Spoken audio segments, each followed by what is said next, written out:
ఛానళ్ళల్లో ప్రవేశం చేస్తుంటే నేను కావాలని చెప్పాను మా ఇంటి నుంచి ఒక జర్నలిస్ట్ ఇలా మన గజ్వేల్ పట్టణంలో ప్రధానమైన జర్నలిస్టులలో మా అబ్బాయి కూడా ఒకరు ఉండటం అనేది నాకు సంతోషంగా విషయము. సమాజాన్ని పరివర్తన తీసుకొచ్చి సమాజంలో అక్రమాలు జరుగుతున్నా ఏది జరుగుతున్నా కానీ ముందుగా ప్రజలకి ముందు దిశానిర్దేశం చేసి ఒక జలం కొట్టించే వార్తలు ఏవైతే ఉంటాయో వాటితో ఇమ్మీడియట్ సొసైటీ అనేది సర్దుబాటు చేసుకుంటుంది. ఇటువంటి విషయాలలో మన సీనియర్ జర్నలిస్ట్ వెంకన్న గారు మాట్లాడాలని ఇట్లాంటి విషయాలను ప్రస్తావించు ఎవరైనా ఒక జర్నలిస్ట్ మాట్లాడాలని చెప్పని కోరుతున్నాను. మన మార్కెట్ కమిటీ నూతన కార్యవర్గానికి కలుసుకున్నాం.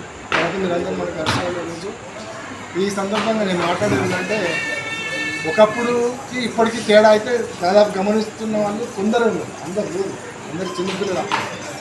అప్పుడు ఏంటంటే వార్తల దగ్గరికి విలేకరు పోయిండు, అది విచక్షణతో దాన్ని ఆలోచించి ఆ వార్త రాసింది. అప్పుడు ఇప్పుడు విలేకరు ఇంటికి వస్తున్నది వార్త మన ఎలక్ట్రానిక్ మీడియా ద్వారా వాట్సాప్ అయితే వచ్చిందే వార్త. అది ఉచిత అనుచితాలు చూసే పని అంటే ఒత్తిడి అట్లయింది, పరిస్థితులు అట్లయింది, వాళ్ళని విమర్శించే అధికారు కానీ అంత సులువైంది ఇప్పుడు. అయితే ఒక క్యాప్షన్ తోటి ఒక వార్త ఎవరైనా ఇప్పుడు కార్యక్రమం చేసిన వాళ్ళకి విలేకరులు ఏమన్నా ఉండరు, వాళ్ళే ఓ ఫోటో దిగుతారు, మ్యాటర్ పెడతారు, అదే వాట్సాప్లో పెడితే అందరు చుట్టుకుంటారు. ఇక కొందరికి ఎట్లున్నదంటే వాళ్ళని విమర్శించడం కాదు కానీ అదే ఎడిటింగ్తో అన్ని వార్తలు వస్తాయి. అన్ని పేపర్లలో పడే సార్ దీనికి కొన్ని పత్రికలలో రిపోర్టరే యజమాని ఇచ్చే పరిస్థితి ఎందుకంటే నీకు ఐడెంటిటీ కార్డు ఇస్తున్నాం నాకు చెప్పలేని పరిస్థితిలో జర్నలిజం సమాజంలో మార్పులు ఏమవుతున్నాయంటే జర్నలిజం మీద ఒక వ్యతిరేకత వస్తుంది. ఇది జర్నలిజం జనాలకు తీసుకోవాల్సిన అవసరం ఉంది మనకు కూడా. ఎందుకంటే రిపోర్టర్లు వస్తాయి, ఇప్పుడు రోడ్డు మీదకి వస్తే వాళ్ళు పక్కడిస్తారు కానీ పరిస్థితి సమాజంలో కానీ వీరాలలో కానీ ఏర్పడదు. ఆ పరిస్థితులు ఎందుకు వస్తున్నాయి అనేది సమాజం మీద కానీ తెలవాలి.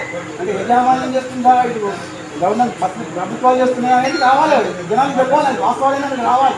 ఇప్పుడు నేను ఒక్కని కాదు, ఇట్లా పోతుంటే సమాజానికి ఏంటంటే వాస్తవాలు చేస్తాయి. ఎన్ని రోజులు చేస్తాడు ఒక జర్నలిస్టు? 30 ఏళ్ళు సమాజ సేవ చేయాలని చేస్తాడు. వాళ్ళకి పిల్లలు లేరా? అవన్నీ ఎట్లా కావాలనేది గుర్తించాలి. ఇవాళ పత్రికలను పెట్టి జనం మీద తీసి పెడితే పత్రికలు నడవాలని వాళ్ళు చూస్తే జనం మీద ఎట్లా చేస్తారు? వాళ్ళు ఎన్ని రోజులు చేస్తారు? జనం మీద వచ్చి వ్యవస్థలో అన్ని వ్యవస్థలు చెడిపోతుంది, మన వ్యవస్థ కూడా చెడిపోయింది. ఆ చెడిపోయిన దాన్ని ఒక విలువలతోటి మనకు వాస్తవానికి ఒకటి గుర్తించాలి. ఏంటంటే మనం విలువలతో కూర్చున్నట్టు ఉంటున్నాం కాబట్టి దాన్ని కాపాడుకునే బాధ్యత మనకుంది. సాధ్యమైనంత మట్టుకు మనం ఆ బాధ్యతలను కాపాడుకుంటూ ఆ విలువలను కాపాడుకుంటూ మన వృత్తిని చేయాల్సిన అవసరం ఉంది. మరి సమాజంలో చులకనైతే ఆ విలువ ఉన్న విలువ పోతుంది. ఒక వ్యక్తిని గొప్ప అంటేనే విలువ ఉంటుంది, వేసుకోవాలంటే ఆ విలువ పోతుంది. మనం ఎవరు పట్టించుకోరు. ఆ విలువను కాపాడుకోవాల్సిన అవసరం ఉంది. దానికోసం మనం అందరం ప్రయత్నం చేయాలి, సమాజాన్ని మార్చాలి. ఇప్పుడు ఉన్నటువంటి కులునత కడిగేయడానికి మనం కూడా జనంలో సమాజంలో మనము ఉద్యమాన్ని తీసుకొచ్చేయడానికి కూడా ప్రయత్నం చేయాలి.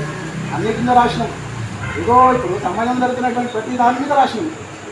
ఇది కూడా ఉన్నది, కానీ ఇది మనం రాసుకోలేని పరిస్థితి ఉంది. కాబట్టి సమాజం గుర్తిస్తుంది, అదొకసారి వస్తుంది, ఎప్పుడోసారి వస్తుంది. వేస్తాంలో చెడు ఏర్పడినప్పుడు అది తిరిగిన కొద్ది సమాజంలో వస్తుంది, మా ప్రభావం ఉంటుంది. ఆ ప్రభావంతో ఆ ఉద్యమం వస్తుంది, దానికి మార్పు వస్తుంది. ఇది కూడా ఒకసారి వస్తుంది. జర్నలిస్ట్ డే సందర్భంగా ఇక్కడికి వచ్చేసినటువంటి మన పత్రిక, ప్రింట్ మీడియా మరియు సోషల్ మీడియా మరియు ఛానల్స్ అన్ని పత్రికల వారికి వాల్స్ డే జర్నలిస్ట్ శుభాకాంక్షలు తెలియజేస్తూ ఈ యొక్క కార్యక్రమానికి మొట్టమొదటిసారిగా నిన్ననే పదవి బాధ్యతలు స్వీకరించిన మన గజ్వేల్ మార్కెట్ చైర్మన్ అయినటువంటి నరేందర్ రెడ్డి గారికి, అలాగే వైస్ చైర్మన్ అయినటువంటి సర్దార్ ఖాన్ గారికి, మరియు ఇక్కడికి వచ్చేసినటువంటి జహూర్ మరియు ఇక్బాల్ ముఖ్యమంత్రి మరియు మన కాంగ్రెస్ నాయకులకు రాముల్ గారికి మరియు బోసు గారికి, ఇక్కడికి వచ్చేసి డాక్టర్ మొన్ననే డైరెక్టర్గా ఎన్నుకున్నటువంటి డాక్టర్ వహీద్ గారికి ప్రత్యేకంగా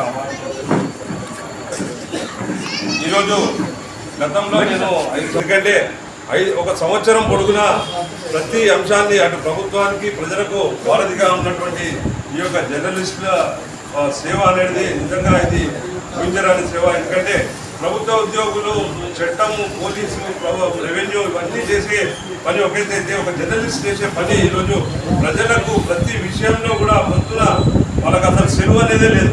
ఎందుకంటే 365 రోజులు వాళ్ళు శ్రమించి ప్రతి విషయాన్ని ప్రజలకు చేరే ఒక నిరంతర ప్రక్రియ ఈ యొక్క జర్నలిస్టుల వీళ్ళకు ఎంత మనము విలువ పెంచినా కానీ తక్కువనే సమాజంలో వీళ్ళ యొక్క జీతాలు లేకుండా ప్రతి ఇష్యూ మీద ప్రజలకు ఏమేమి అన్యాయం జరుగుతుంది, ఏమేమి ఇక్కడ చట్టాలలో ఏమేమి లొసుగులు ఉన్నాయి, ప్రభుత్వాధికారులు ఏమేమి చేస్తున్నారు, ప్రజలకు అందించే ముఖ్య పాత్ర ఈ యొక్క జర్నలిస్టులు. ఒక్కసారి జర్నలిస్టు వ్యవస్థ అనేది లేకుండా ఒకసారి సమాజాన్ని చూద్దాం ఎంత దుర్మార్గంగా తయారవుతుందని ఒకసారి ఈ రోజులలో జర్నలిస్టు రాసిర్రు అంటే ఆయన క్యారియర్ మొత్తము మంచి అయితేనేమో ఎక్కడికో వెళ్ళిపోతుంది, చెడు అయితే కూడా వాళ్ళు చేసే తప్పులను ఇలా చట్టం కంటే ముందు, పోలీసు వ్యవస్థ కంటే ముందు ఈ జర్నలిస్టులే ప్రతి దాని మీద స్పందించి వాళ్ళ యొక్క మంచి చెడులను ఈరోజు ప్రజలకు ఇంకొక విషయం సత్యనారాయణ తెలుసు, ఎలా తెలుసు మన కులం, నేను మీ కుల పోటీ, నేను ఒక 3 ఏళ్ళు నేను ప్రెస్ రిపోర్టర్, సత్యనారాయణ తెలుసు, ఎలా తెలుసు.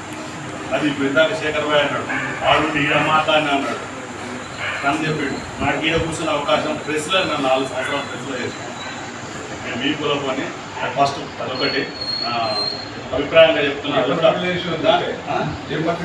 ఆంధ్ర శారదా ప్రసాద్, కిరాతన్న, బంగ్లా నరేందర్ బ్యాచ్, అటు సత్యనారాయణ తెలుసు ఎలా వాళ్ళ బ్యాచ్ అంటే మీకు తెలియదు. నేను ఆంధ్రప్రదేశ్లో చేసిన ఒక 3 years చేసిన.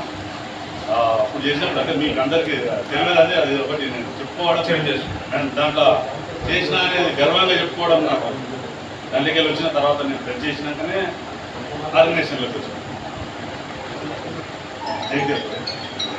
జగదేవ్ మనమే చేసిన తర్వాత ఆర్గనైజేషన్లోకి వచ్చిన. వెంకటన్నకు అంటే తెలియదు, వెంకటన్న పాత పరిచేసి నేను ప్రెస్ చేసి తెలియదు తనకు. విరాజ్ భాయ్ వాళ్ళ ఆ బ్యాచ్ వీళ్ళకి తెలుసు.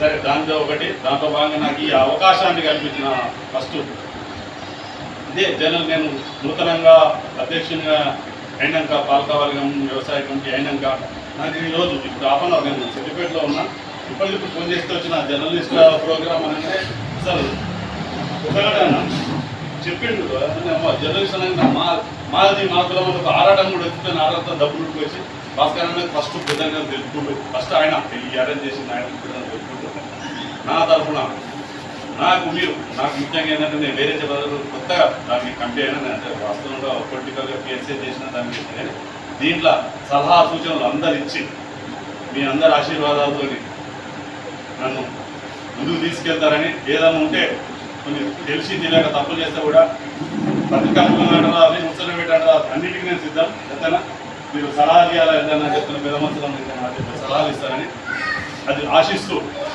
ఇంత సంతోషమైన అవకాశాన్ని నాకు భాస్కర్ కల్పించాడు. కల్పించినందుకు సంతోషం చెప్పుకుంటూ తర్వాత ధన్యవాదాలు. ముందుగా గజ్వేల్ విజ్ఞాపన ప్రిన్సిపల్ మాజీ చైర్మన్ సరిపల్లి భాస్కర్ గారికి హృదయపూర్వక ధన్యవాదాలు. అలాగే నూతనంగా ఏర్పడ్డ గజ్వేల్ మార్కెట్ కమిటీ అధ్యక్షుడిగా మా ఆత్మీయులు ముల్లపల్లి నరేంద్రన్న, అలాగే వైస్ చైర్మన్ సర్దార్ ఖాన్ గారు, ఈ వేదికను అలంకరించిన అందరికీ స్వాగతంగా తెలియజేసుకుంటారు. వరల్డ్ జర్నలిస్ట్ డే సందర్భంగా ఒక చిన్న కార్యక్రమాన్ని ఏర్పాటు చేయడం చాలా సంతోషం. మేము ఎప్పుడైనా అక్కడి నుంచి నిలబడి తీసుకెళ్ళమే, ఇప్పుడు ఇక్కడికి తీసుకొచ్చి మమ్మల్ని గౌరవిస్తున్నందుకు మీ అందరికీ ప్రత్యేకంగా ధన్యవాదాలు తెలియజేస్తున్నాం.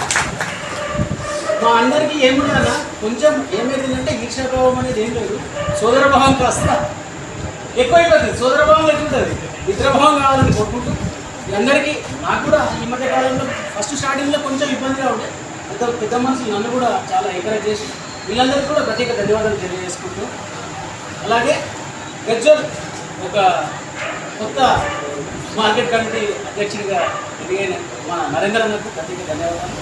మీ యొక్క గుర్తింపు, మీ యొక్క చాకచక్యంతో మార్కెట్ కమిటీని ముందు వరుసలో తీసుకుపోవాలని హృదయపూర్వకంగా అభినందన తెలియజేస్తుంది. మరొకసారి వాడపల్లి భాస్కర్ అన్నకు, వాళ్ళ తనయుడు అనూప్ గారికి ప్రత్యేక ధన్యవాదాలు.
సైజ్ ప్రైజ్ అన్న ఒకసారి చేయబెట్టే బాస్ పోసానా మస్కానా ఒక్క నిమిషం okay thank you right right right right మనోడు కదా రైట్ రైట్ అంటే ఉండాలి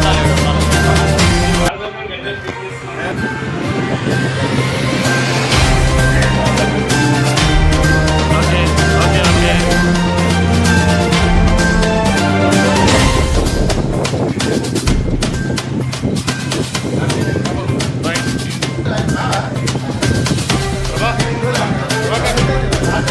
ప్రభాకర్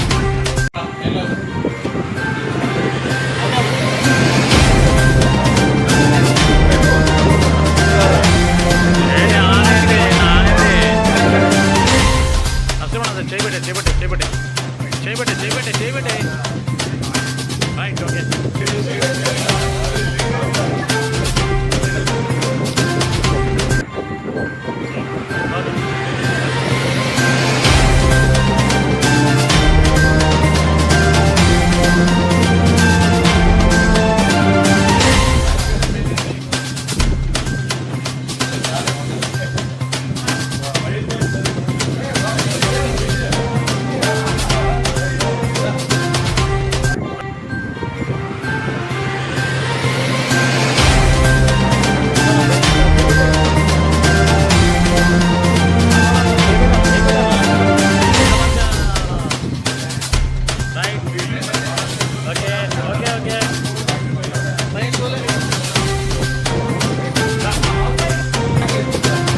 చూసుకోవాలి కదా ఏ అంతా చూసుకుందాం అందరం చూసుకుందాం మనం చూసుకుందాం